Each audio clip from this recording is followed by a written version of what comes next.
with Claire Pula, bereavement coordinator with Meridian at Home Hospice. Claire, thank you for joining us. My pleasure to be here. Thank you. Now, a lot of people are dealing with the pain of losing a loved one recently. And around the holidays, it can be especially difficult. You know, you hear things like people feeling like they should be over it by now, or feeling like they were shopping, for instance, and they saw something that might be great for the person who they recently lost, forgetting for a minute that they lost that person. Or the holidays are coming around and some people want to sort of act like it didn't happen and go on with the holidays, and other people want to know how you could possibly do that. Are these common things?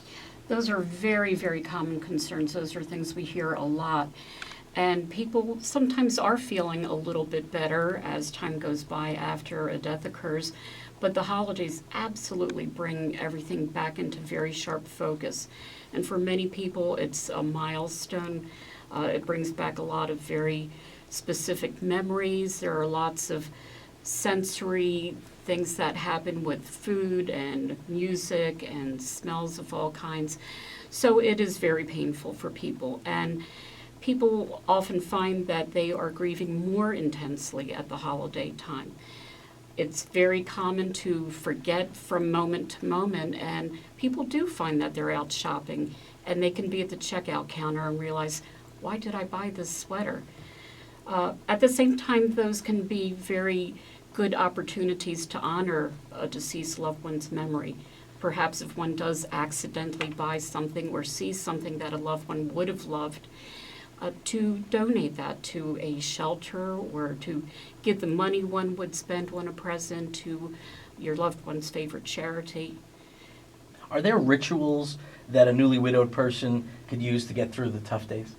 Yes, there are many things that happen. Some people do find that maybe the first time they're tempted to run away from it all, and some people do that, and that's a way to cope, absolutely.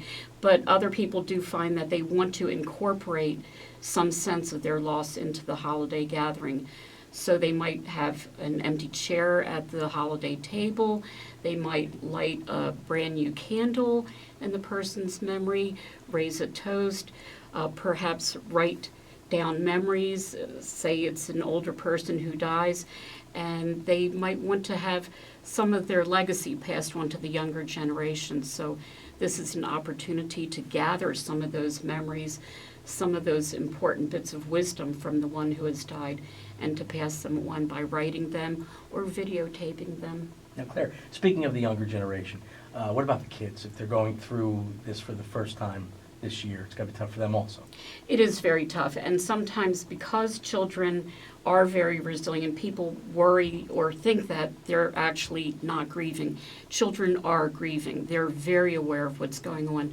So even if they seem like they're not grieving, don't assume that they're not. That people of all ages grieve, and so if the children bring something up, it's good to encourage them to talk about their feelings about the loved one.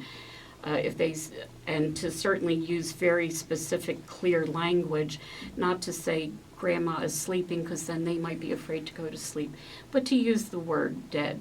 This person has died and we're sad and we'd like to talk about grandma or whoever it is who has died, and to reassure them and to give them extra hugs, extra attention, positive attention. And certainly it's also okay to give them permission to feel what they're feeling. When we're honest about how we're feeling when we have those moments of sadness, we can share that with our children because it helps them to know that what they're experiencing is absolutely normal and that they have permission for it. What about support groups?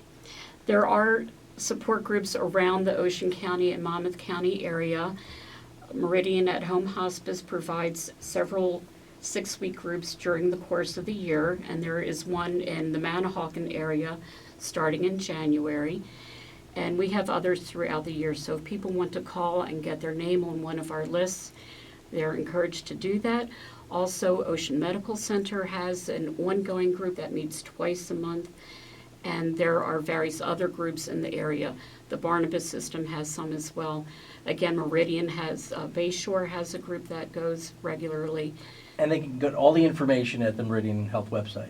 There is a lot of information on the Meridian Health website, and also if they call our main number, 732-751-3750, and ask about that information, I'd be happy to speak to them directly if I'm in the office. If not, there are other people there who can help them out. Claire Poole, the bereavement coordinator with Meridian and Home Hospice, thank you so much. Thank you. God bless you.